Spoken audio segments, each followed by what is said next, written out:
Kapamilya singer-actress, tatalikuran na ang Home Network para sa GMA.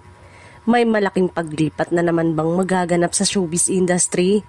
Usap-usapan ngayon sa mga production circle ang isang sikat na kapamilya actress-singer na umano'y nakipagpulong sa mga top executive ng GMA Network para sa posibilidad ng paglipat sa Kapuso Station. Ayon sa isang source na malapit sa aktres, matagal na raw pinag-iisipan ng celebrity na ito ang kanyang career reset. Pagkatapos ng ilang taon bilang bahagi ng ABS-CBN, gusto raw niyang subukan ang ibang mga proyekto, lalo na ang isang musical drama series na inaalok umano sa kanya ng GMA. Ready na raw siyang sumubok ng bagong simula.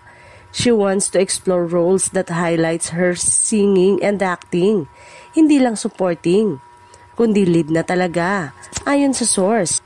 Ang nasabing aktres ay unang sumikat sa isang national singing competition kung saan unang nasilayan ng publiko ang kanyang galing sa pagkanta.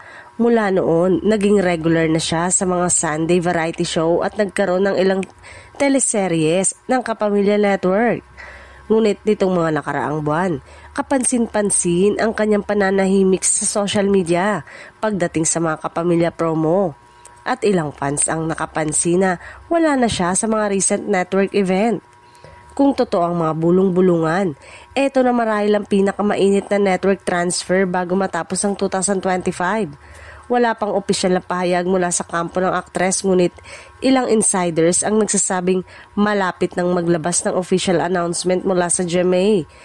Kapuso na kaya ang dating kapamilya singer-actress na ito?